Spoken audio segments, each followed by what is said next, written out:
Translation. O Supreme Lord, undoubtedly we are inhabitants of the most pious planets, the Jana, Tapas and Satyalokas. But still we have been purified by the drops of water sprinkled from your shoulder hairs, by the shaking of your body. Purport. Ordinarily, the body of a hog is considered impure, but one should not consider the hog incarnation assumed by the Lord is also impure. That form of the Lord is the personified Vedas and is thus transcendental. And the inhabitants of the Jana, Tapas, and Satyalokas are the most pious persons in the material world. But because those planets are situated in the material world, there are so many material impurities there also. Therefore, when the drops of water from the tips of the Lord's shoulder hairs were sprinkled upon the bodies of the inhabitants of the higher planets, they felt purified. The Ganges water is pure because of its emanating from the toe of the Lord. And there is no difference between the water emanating from the Lord and that from the tips of the hair on the shoulder of Lord Boar. They are both absolute and transcendental. Om Ajnanatimirandhasya Jnananjanishalaakaya Chakshurunmilitam Yena Tasmai Shri Gurave Namaha. Nama Om Vishnupadaya Krishna Prishtaya Bhutale Shrimate Bhakti Vedanta Swami Itinamine Namaste Saraswati Deve Gauravani Pracharine Nirvishesha Shunyavadi Paschatya Deshatarine Vancha Kalpatarubhyascha Kripa Sindhubhya Evacha Patitanam Pavanebhyo Vaishnavebhyo Namo Namaha. Shri Krishna Chaitanya Prabhu Nityananda Shri Advaita Gadadhara Shrivasadi Gaura Bhakta Vrinda. Hare Krishna Krishna Krishna Hare Hare Hare Rama Rama Rama Hare Hare. Hare Krishna. I'm grateful to be here, the lotus feet of the Lordship Dwarkadhish. And today I'll talk on the topic of the nature of the divine descent. I'll use this as a whiteboard or a blackboard, to be more precise, to draw some things and write some things. So the idea of the divine descent is a great mystery across various world traditions. And I'll talk about this in 4 broad points. I'll talk about the mainstream Christian idea of the descent. I'll talk about the Islamic idea of the descent. Then I'll talk about the impersonalist idea of the descent. And then I'll talk about the Vaishnava understanding. So the significant point being made over here is that the prayers are being offered by the residents of Janaloka. Now, if we consider in the universe as we know, there are the higher planetary systems, there are the middle planetary systems, and then the lower planetary systems. So those in the higher, generally those in Svargaloka, are considered to have many material desires. But those above that, Satya, Tapa, Janaloka, those here are considered extremely pure. And yet it is being said that those residents of that pure world, they feel purified when the water coming from the body of a hog has fallen on them. Now a hog is, if we consider even the earthly planetary system, even here, a hog is considered impure. And some people might say this is just a cultural thing, but it is not simply some cultures considered impure. The idea is that a hog eats foul substances, and because of that, it is considered impure. So, but it's said that that which is considered impure in this world is actually considered pure in a higher world. That even the residents of Tapaloka, so they're saying that, so while here a hog is considered impure, but there they are placing a hog as pure. Prabhupada uses the word Lord Hog, Lord Boar. They're considering us far, far above us, and we will become purified by this. So, how does this happen? How do they get purified? So here, the idea is, in general, across the world's traditions, it's understood that there is a higher level of reality, the spiritual level, where there's paradise, heaven, whatever the terminology used, and the material level. And the idea of avatar is that the Lord descends from the higher level to this level of reality, from the spiritual level to the material level. The word avatar literally means avatariti, one who descends to this world. That being is avatar. Nowadays, the word avatar has become common in social media. People say, this is my Insta avatar, or this is my video Facebook avatar. The idea is that they have their representation, which is existing in that world. So the word avatar has become more generic, and the idea of crossing from one domain to another domain, from our physical world to the digital world, that is also called as avatar. So to cross over, to manifest from one level to another level, that is the idea of avatar. Now, with respect to this, is the idea, we could say the divine comes to the human level. Now, how does this happen? So there is, as I said, I'll discuss various ideas. The Christian idea is that when the divine descends, the divine becomes human. The Christians say that the divinity of Christ is manifested in the humanity of Jesus. And if this is the essential statement that Nicene Creed, after Jesus departed for almost 4 centuries, after his crucifixion, Christians were conflicted and conflicting.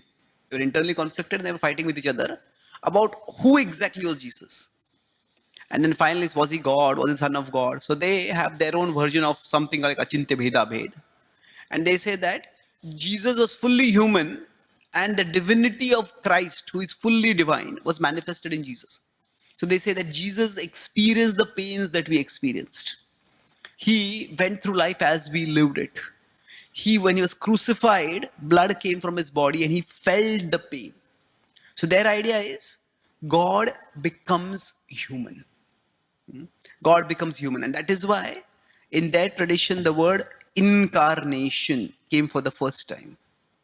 Now, incarnation literally means karna is flesh. So to come in flesh, incarnation. So the idea is the divine came in flesh. Now, Islam, while it came from the same tradition, the same Abrahamic tradition, Islam has the idea that the divine can never become human.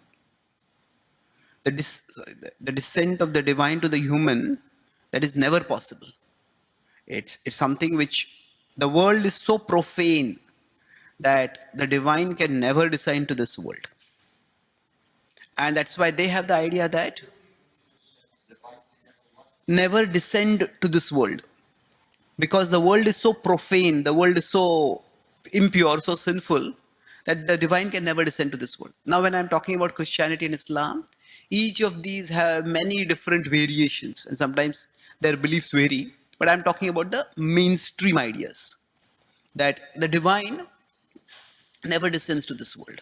And that's why they say Jesus is a prophet, just like many other past prophets. And they claim that the highest prophet is Muhammad.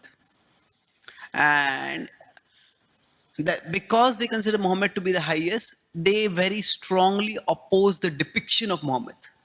Because they think if he's depicted, he's drawn in art, then people start thinking that he's mundane. Some strands of Islam even forbid art itself. And many of them forbid art in the Quran, in the mosque, because they say that this will give us a human conception of the divine. We are imposing a human form. Now, in between, we could say, is the Bhakti understanding that the divine becomes human, comes in human form, but remains divine. And although God comes in human form, he does not become human. He remains divine. So when Krishna comes in a human form, he is still Krishna, he is still God, and still he has come in a human form. And the distinctiveness of the Vedic understanding is that in these traditions, only humans are considered to be sentient, or specifically in terms of rational beings, that they can perceive God. The Vedic tradition says, the Bhakti tradition says, God can, what to speak of coming in human form? He can come in any form. He can come even in the form like fish and here boar. And that is the inclusiveness of the Bhakti conception. And the key point is, through prayers like this, it is being demonstrated that he comes to this world, but he is not affected by this world. He remains transcendental. Prabhupada gives the example that a king or might go into the prison cell, but that does not mean the king has become a prisoner. The king might go into the darkest of prison cells. The king might go into the underground dungeons where only the worst of criminals are put. And still, the king does not become a prisoner. Like that, there is, we could say, a hierarchy of human beings. We know, living beings. There are 8.4 million living beings. And there is a hierarchy. Now, humans are considered highest. And then we have the aquatics who are considered the lowest. So, and above these is the divine realm. Is this where Krishna resides? So now the idea is the divine can come in a human form. The divine can come in any form. The divine can come even in the lowest of forms. And yet the divine remains divine.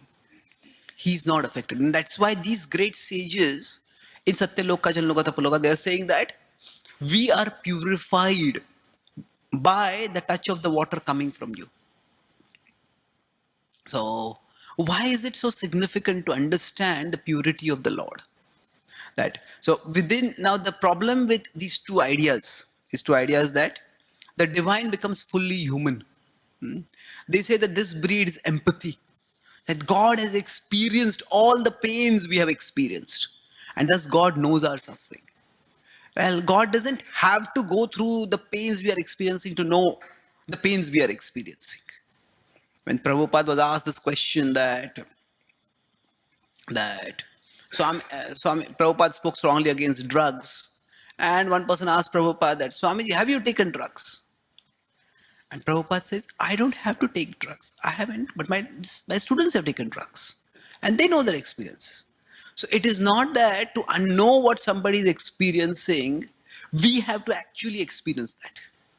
The world is a complex place, and not everything needs to be experienced to be understood. Yes, experience gives empathy, but experience can also lead to ignorance. Yes.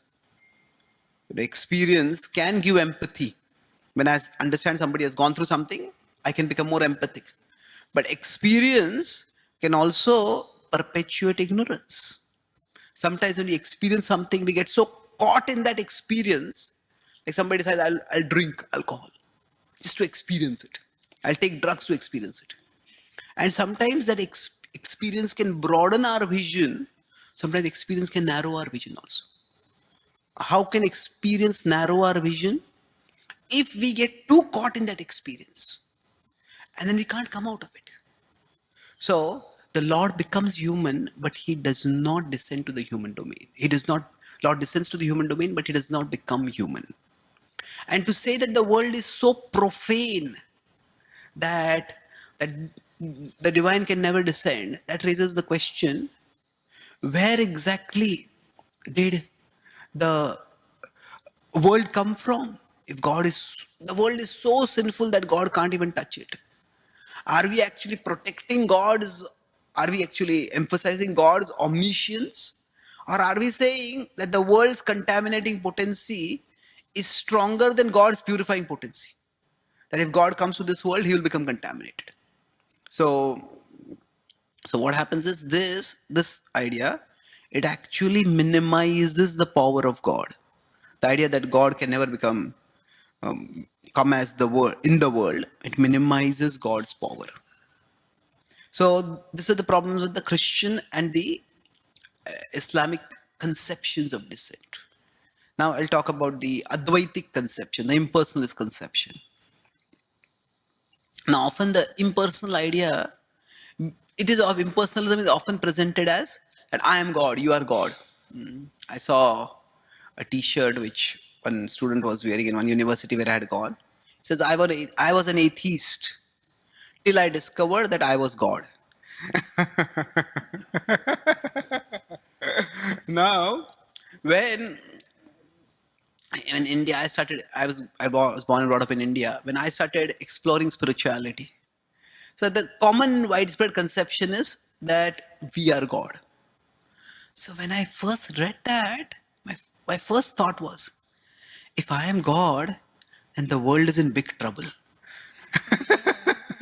I can't manage my own life. If I have to manage the world is in big trouble. Now, this idea that we are God is actually, if you go to hardcore impersonalists, they say it's a distortion of the idea. Because the common understanding is, say, this is common idea of understanding of impersonalism is, say, we are this. So this is the soul, this is Atma, and this is God. And then the two will merge. And then there'll be only God remain. Only what so in that sense, we will become God. We'll go inside, we'll become God. That is the common understanding of impersonalism. But if we talk with hardcore impersonalists, they dismiss this as neo-Mayavad. They say this is not what we actually teach. This is a misrepresentation. What is their teaching? Their teaching is Brahman is the only reality. Brahma Satya, everything else is Mithya. And then their claim or their belief is when Brahman takes on Sattva, when Brahman is contaminated by Sattva, then we have Ishwar. So, Ishwar is also an God, or Ishwar is also an illusion which comes when Brahman is contaminated by Sattva. When Brahman is contaminated by Rajas, by the mode of passion, then what comes is the Jiva, the soul, the Atma. And when Brahman is contaminated by Tamas, what comes is Prakriti, is material nature. So from their conception, enlightenment doesn't mean the Jiva and the Ishwar, they become one. Their idea is not that this will go here and that will be enlightenment. Their idea is enlightenment means you understand Prakriti is Maya, you understand Jiva is Maya, you understand Ishwar is Maya. And all that exists is the non-differentiated Brahman. So they don't think we become God. That's why many of the, Srila Prabhupada uses the word atheist sometimes for impersonalists. And many people who are not really impersonalists but under impersonal influence. If we consider impersonalism, it's a huge body of, large number of people are impersonalists. But actually, most of them, a very, very small portion of them are philosophical impersonalists. That means they actually know the philosophy of impersonalism. And they actually believe that when we are worshipping the deity, the idea is the deity is also an illusion, I am also an illusion, and ultimately we'll all go into Brahman. That idea is among very few impersonalists. Most people are cultural impersonalists. What do I mean cultural impersonalists? That not that there is a culture of impersonalism, but that they just were born, brought up in a culture where impersonalism was common. So impersonalists also do kirtan, impersonalists also do puja, and they think, okay, this is nice. They'll go there. So we could say more specifically, they are under impersonalist influence, and that means they may have read some impersonalist teachers' teachings, and they might, and all that they know is, oh, this person is a spiritual person, this person is considered a wise person, and they respect that person. They really don't know much about their teachings. It's very superficial. So such people who are under impersonalist influence, if you call them atheists, They get enraged. How can you call me an atheist? I worship God. Now, why does Prabhupada use the word atheist sometimes for impersonalists? Because of this idea. They say God is also an illusion. Now, this philosophical impersonalists, they say we are not atheists, we are trans-theists. That means we are transcendental to theism. That belief in God is a preliminary idea, and we go beyond that idea. So this is quite insidious. And that's why Prabhupada was so strong against this. So that the form of the Lord is the ultimate reality. Not that there is a reality beyond the form of the Lord. So the Bhagavatam again and again through prayers like this emphasizes that it is not that Brahman is the ultimate reality. Rather, we can put it that there is one ultimate reality. Let's put it this way. There is one ultimate reality, and that reality is realized at multiple levels. So, vadanti tattvavitas tattvam yad jnanam advayam brahmeti paramatmeti bhagavan iti shabdyate. So, Bhagwan, Paramatma, and Brahman. I'll conclude with this point. So, they are all one reality. Srimad Bhagavatam in 1 to 11, it says that everything is Advaya Jnana, that all of it is realized truth, Advaya Jnana. It's one, once we go beyond the dualities of the material world, in the knowledge that we get, we understand that this absolute truth, this ultimate reality is one. So, in one sense, Bhagwan, Paramatma, and Brahman are one and the same thing. They are non different. And yet, at another level, they are different. Why? Because that same ultimate reality, it is realized to different degrees. Suppose we consider something like say a gulab jamun.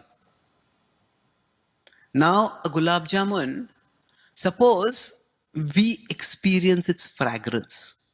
We are sitting here and suddenly the fragrance comes in. Hey, that seems attractive. So, when we experience the fragrance of the gulab jamun, there is some experience, there is some appreciation of the gulab jamun. So, after the fragrance, then suppose we go and then we experience the sight of the gulab jamun. Oh, whatever is coming from, oh, these balls look so nice and juicy. That is a further experience. And then after that, if we experience the taste of the gulab jamun, we eat it. That is the ultimate experience. So now, when we are experiencing the fragrance of the gulab jamun, it is the same gulab jamun. The gulab jamun is the same, but the experience is partial. When we are when we are experiencing that fragrance and the taste, sorry, fragrance and the form, the sight, actually better to use the word form because that's the attribute. When we are experiencing the form, again it is the same gulab jamun, but our experience is a little more complete. But when we experience the fragrance, form, and taste, that is when it is the complete experience of the gulab jamun. Now, suppose this gulab jamun had three different names. Somebody throughout their life has only experienced the fragrance. And they came up with a name, something called fragrant. They know that gulab jamun as fragrant.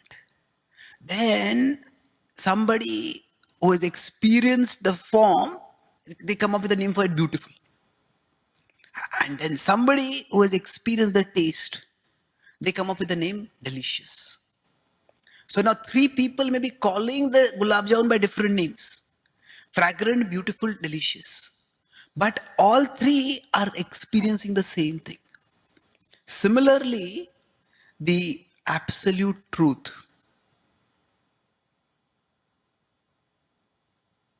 we could say over here to a table like this, the same metaphor we can apply, that the attributes. So if you consider the absolute truth's attributes, so the absolute truth has three attributes. It is Sat, Chit and Ananda. So when only the Sat aspect of the absolute truth is experienced, oh, there is something eternal beyond this material world. When only the Sat aspect of the absolute truth is experienced, that is called as Brahman.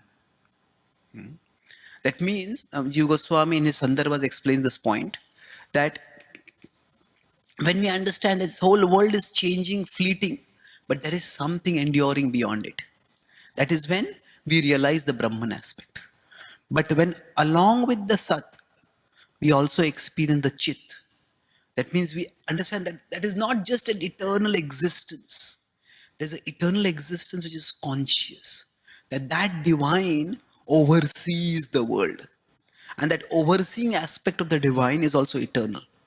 That is called as the Paramatma aspect. So it's this, like the same gulab jamun. When we taste, when we smell it, and then we see it. The same absolute truth, when we perceive its eternity, when we perceive its cognitiveness, its cognition, its conscious potency, that is Paramatma.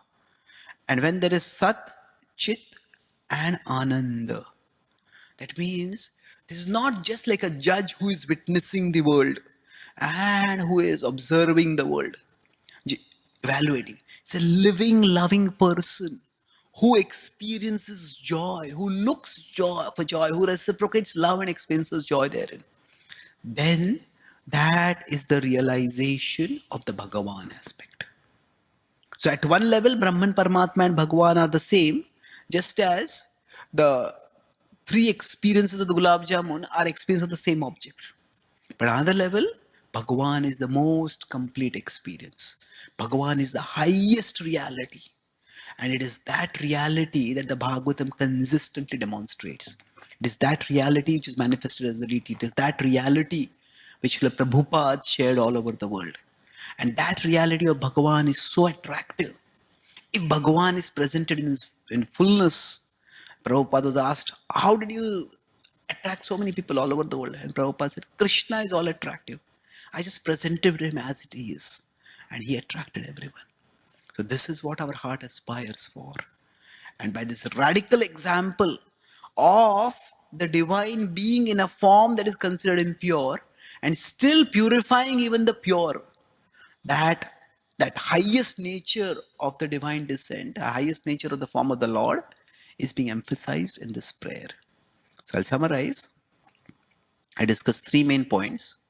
I started by talking about the conceptions, the Abrahamic conceptions of the descent. How the Christian conception is that the Lord descends and becomes human. That the two opposite conceptions are in Islam and Christianity.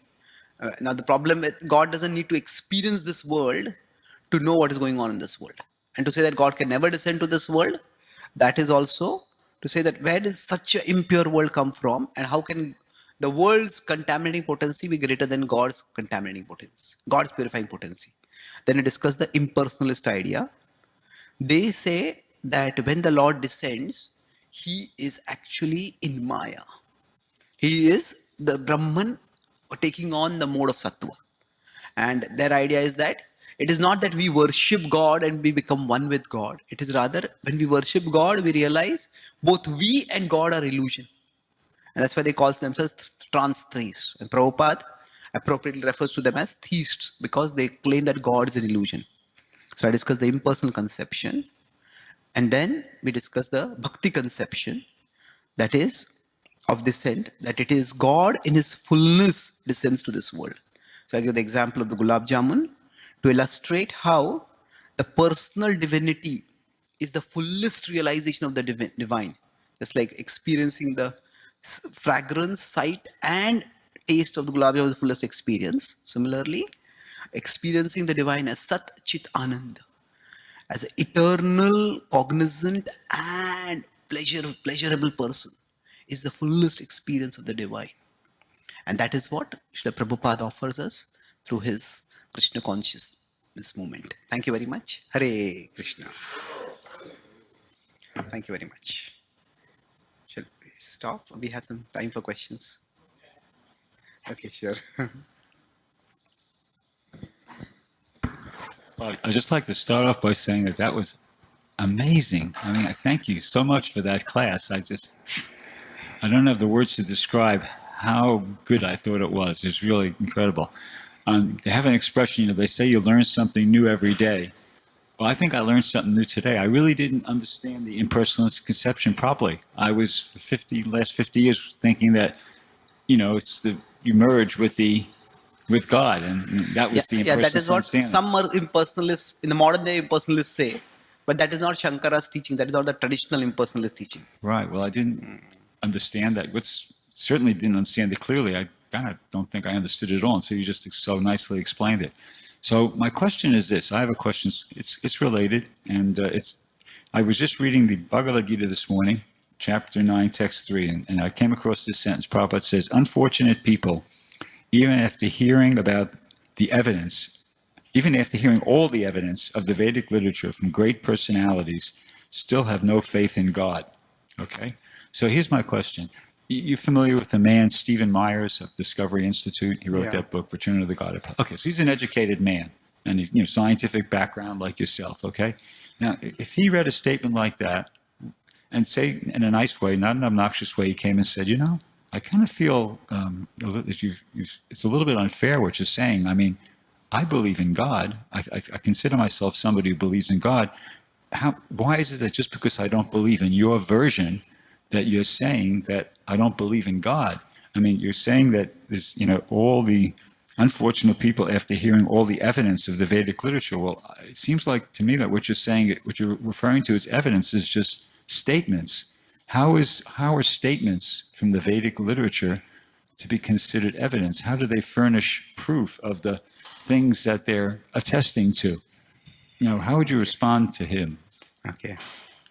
It's a big question. I'll try to answer as quickly as possible. So the question is that if somebody who is a theist in another tradition reads this question statement where it says that you're unfortunate if you don't accept the evidence of Krishna's supremacy as given in the Vedas.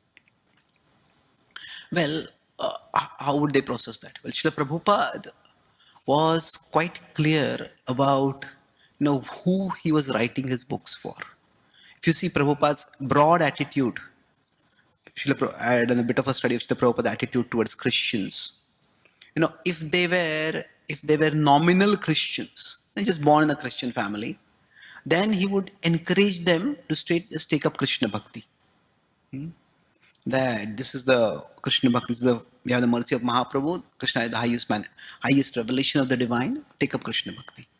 But if they were, you could say, dedicated Christians, then he would just encourage them to practice become better Christians. He would quote from their Christian about thou shalt not kill. And he would encourage them to become more sattvic, you could say, rise in their path. So at one time when some Christians had come to meet Prabhupada, and one of his disciples started quoting from the Bible to talk with them. And Prabhupada would quote Bible sometimes. Prabhupada said, they will never accept our authority when we quote their scriptures. They will have their own interpretation of things. I'm paraphrasing, of course, here what Prabhupada said. The point is that Prabhupada recognized that we cannot expect others, those who do not accept the Vedas as evidence, for them there is a different way to present. Sorry? For them, there's a different way to present. For them, there is reasoning. Reasoning is what is required. When Prabhupada talks about evidences, it is for somebody who has accepted that epistemological system. In general, if two people are fighting, say if one person is this level, other person is this level, and the two of them are fighting with swords. This person is moving his sword all the way here, this person is moving the sword here. They're not even touching each other because there are different levels, isn't it? For two people to fight, both of them have to be at the same level, especially if they're fighting not with bows and arrows but with swords. The swords just don't reach the other person. So like that, when two people have to have a discussion, then both of them have to have some common foundation. Otherwise, there's no possibility of discussion. So within the Vedic tradition, Shastra was this foundation. And that's why Shastric quotations were given. In the Christian tradition, maybe the Bible would be their foundation. Now, within the Vedic tradition also, there is, so these are, say, for example, personalists and impersonalists. When they are going to argue, both of them will quote the Vedas. And Prabhupada in that section is specifically referring to those who accept the authority of the Vedas, but they don't accept these evidence. They try to come to some other conclusion. Then they are saying that Prabhupada is calling them unfortunate. But in our own tradition, we have had, say, in the broad Indian tradition, there have been schools of thought like Buddhism and Jainism, which didn't accept the Vedic authority. And for them, what was the basis for reasoning? That was nyaya, that was logic. It was not Shastra. It was, okay, you use reasoning to prove how their reasoning is inadequate, their philosophy is inadequate. Mahaprabhu quotes Shastra with Prakashanand Saraswati and with Sarvabhauma Bhattacharya. But when he meets Buddhists, he doesn't quote Shastra. So, my understanding would be, first the statement, yeah, Prabhupada is talking about a particular epistemological system within which certain statements are accepted as evidence. And now we can go into Jiva Goswami Sandarbhas, especially the first Sandarbha, Tattva Sandarbha, where he talks about how we all have four defects and therefore we need a divine source of knowledge. So how the Vedas are evidence, that's a whole different subject. We all know about that separately. But the point is, with such people, let us show that every statement is meant for a particular context. So this statement is for that context where the Vedic authority is accepted.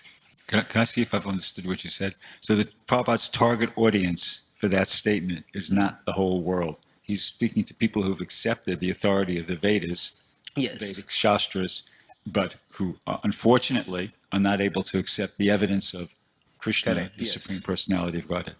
Yes, perfect. Okay, In the got same Gita, I don't remember the exact words. Prabhupada in one place says, hey, we can worship any form of Krishna, Ram, Narsimha, Narayan. And in the 18th chapter, I think, Prabhupada, 1865-66, in one of the purports, he says that one should not deviate one's mind to even the form of Narayan or Ram. Should worship only Krishna and Vrindavan. So that Prabhupada is speaking more as a Gaudiya Vaishnava in the mood of Vrindavan. So we can look at the statements and from that we can infer what audience Prabhupada is speaking to. Okay? So, yes, please. Thank you for an amazing class. Beautiful.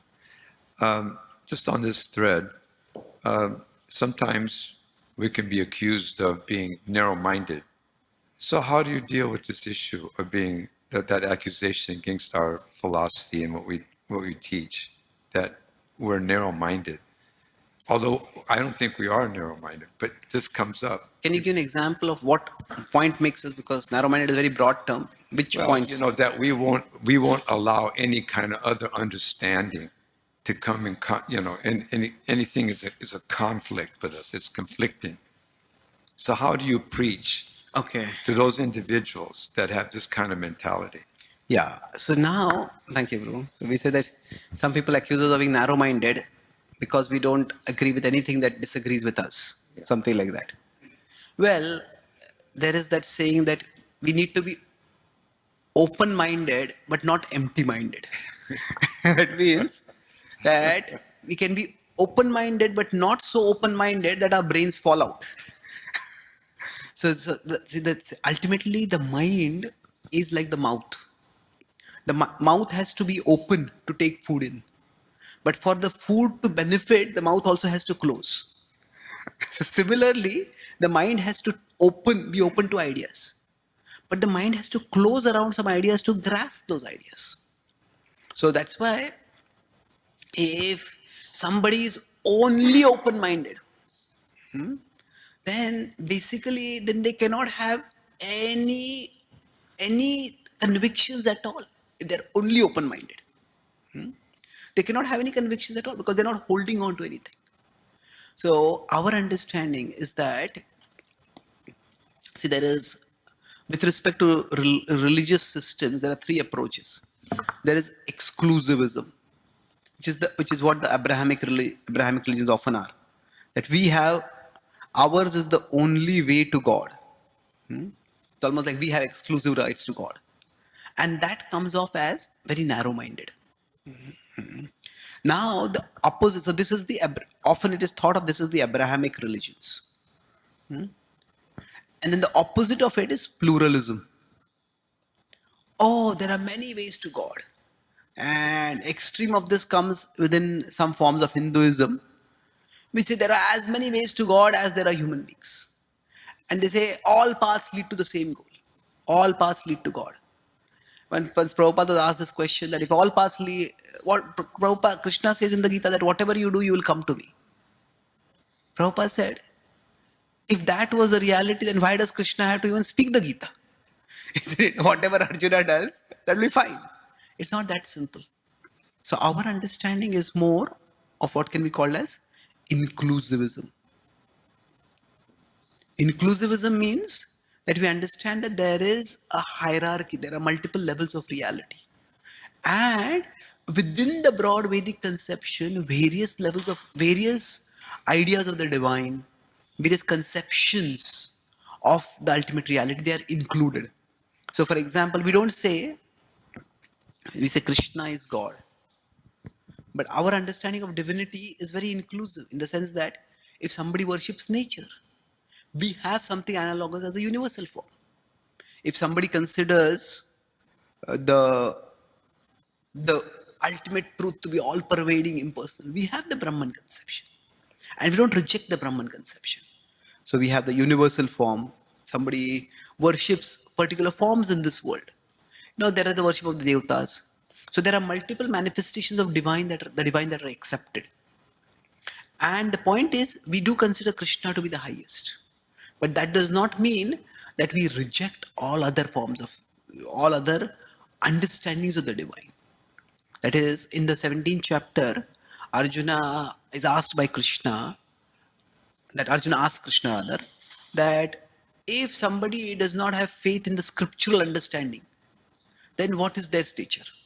And Krishna says, look at their modes. And you can look at their modes through what food they eat, through what kind of sacrifices they do, what kind of austerities they do. And by that, we can understand what their level of consciousness is, what their position on the path towards the divine is. So yes, is it intolerance, is it narrow-mindedness? If a doctor says that, this is a medicine that will cure you, and this is something which will not cure you, that is not narrow-minded.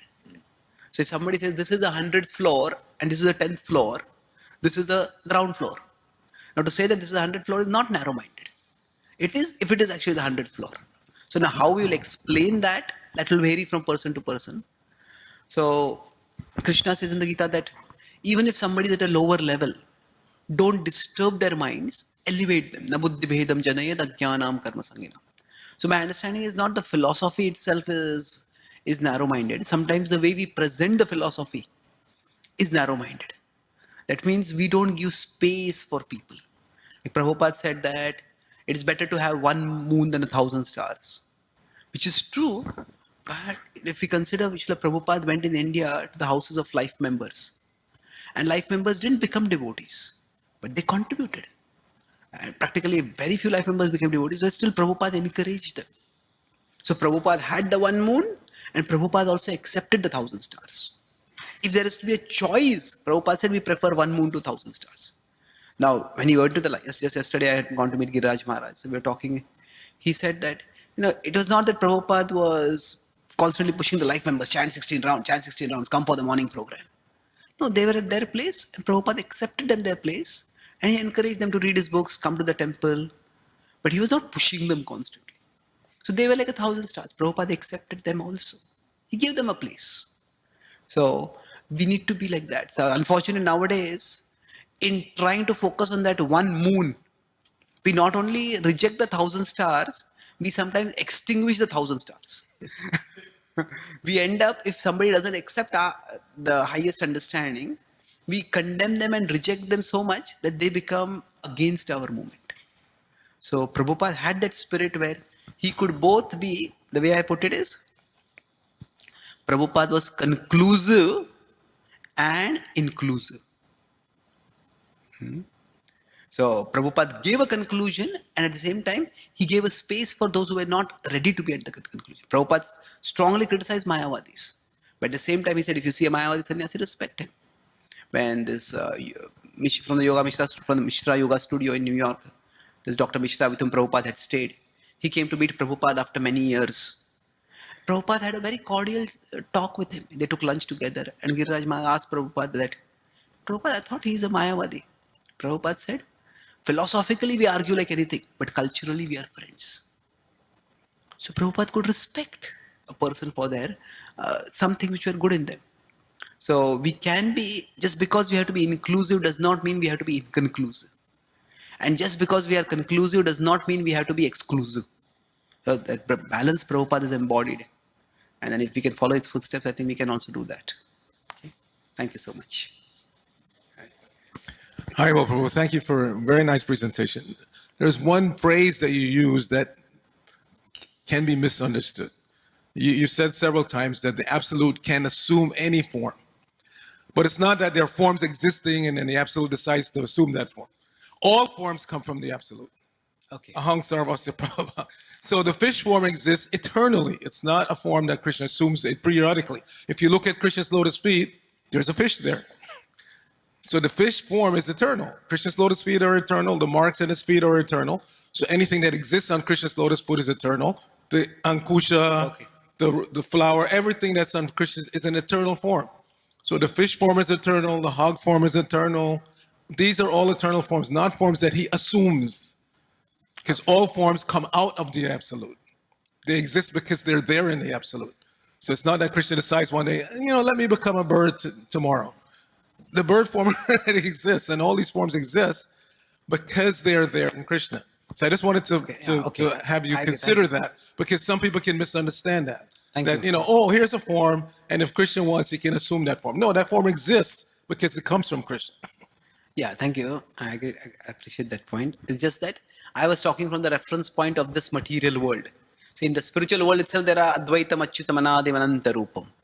But from this world's point of view, there are many, many forms, and we can say those forms are replicas of forms that are existing in the higher world. And the Lord comes in those forms. So, yes, that is true. So we can say the Lord, more precisely, the Lord can manifest in any form rather than assume any form. Thank you. Thank you.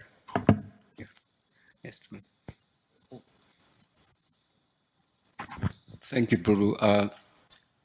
In your presentation about God as coming as a person and he remains divine, we have many examples how when Lord Ramachandra came, when Krishna came, Lord Chaitanya came, displayed forms that sometimes it can be bewildering, like in the case of the Krishna book when Krishna was fighting with Salva. And at one moment, it is mentioned that for one moment he actually became really bewildered. So does he actually, my question is, does he actually sometimes, he chooses to all the time be, he remains divine all the time, but at a certain point he's not, because Yoga Maya reminds him. Otherwise, somebody else can say, you just put your words of transcendental and you feed your philosophy according to what you want Okay, it to good be. question. Yeah. So does Krishna sometimes get overwhelmed and bewildered, like it happened when Shalva apparently lopped off the head of Vasudeva, and Krishna appeared bewildered? Lord Ramachandra in separation from Sita. Well, the two things over here. There is Tattva and there is Leela. Now, in terms of the Tattva, the Lord is always unbewildered. He is beyond Maya. Hmm? And in terms of Leela, he adapts emotions appropriate for the pastime. So whatever be that appropriate emotion. Tattva and Leela. Leela. Unbewildered. Sorry, the handwriting is not clear. Okay, appropriate. So he assumes all appropriate emotions. Now, for example, when Mother Yashoda is chasing him for having stolen butter, he's fearful. Now, is that fear just a show? He's actually experiencing fear. And that's what makes that Leela so relishable. So, in the process, when the Lord performs Leela, in one sense, he subordinates his divinity for the purpose of reciprocating love. So, the very fact that he's a child who needs his mother to feed him, how is he God? Well, he's God who has chosen to play that role. And when he's playing that role, he is still God, but he fully immerses himself in that role. And because he immerses himself in that role, he actually experiences those emotions. He experiences fear. My mother is angry with me. What will she do? How will she punish me? I don't want to be punished. So that is actually the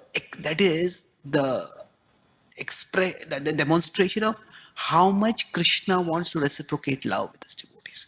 So there are three levels, you could say. And I was once giving a class where I said that the Vrajavasis don't accept that Krishna is God. And one person in the audience says, I also don't accept Krishna is God. Now, if we consider this is the spiritual level, this is below that the material level. If somebody not accepting Krishna as God, that is ignorance. But the Vrajavasis not accepting Krishna God, that is transcendence. It's completely different. So, just one last example to explain this. That consider a play. Now, in that play, there is a script writer who gives the whole script about how a drama is to be enacted. Then there is a director. And then there is the actor. So the actor in a good play acts according to the director's direction. But the director directs according to the script writer's script. So in Krishna Leela, if you consider one of the meanings of the word Leela itself is play. Prabhupada translated as pastime, but it's also translated as play many times. And Prabhupada also uses the play at times. So in Krishna Leela, Krishna is the actor. Krishna is the actor. Yoga Maya is the director. So when Krishna is in that play, he's completely immersed. So when he's fighting and when he sees Vasudeva, oh, my father is killed. What's this? He's experienced that emotion of shock, that horror. He's experiencing that. And that's real experience. However, the twist is that, the twist here is that Krishna is the actor, and Yogamaya is the director, but Krishna is also the script writer. So Yogamaya is directing according to Krishna's script. And therefore, what happens is, Krishna is simultaneously not in control as the actor and is in control as the script writer. So this is Achintya Bhedabhed within the domain of Leela. Okay? This can never be you can never explain this to someone who's not a believer, right? Or someone who doesn't have faith. Yeah. It's just for the believers, for one who... Yeah, that's why I think before they can move forward, they need to understand the concept of Leela. Yeah. That this God does not delight in his divinity. God delights in the reciprocation of love. Prabhupada would give the example of, I think, the British Prime Minister, Gladstone or someone. He said that a very powerful person, but he was playing as a horsey for his grandson. Why? Because he wants to reciprocate love. So if we can focus on the principle of Leela as the reciprocation of love, then these points can be gradually understood. So Krishna is not an insecure God who constantly has to demonstrate his divinity. He is completely secure and he just wants to savor love with each other. Okay, thank you. Yes, let's. Okay, last question. Yes. So we have we have Abrahamic understanding, Muslim Christians, and we have impersonalists, and we have also Bhaktas. So is it, which one is easier to change, to turn to the Bhakti? Abrahamic, people follower of Abrahamic religion or impersonalists? Okay.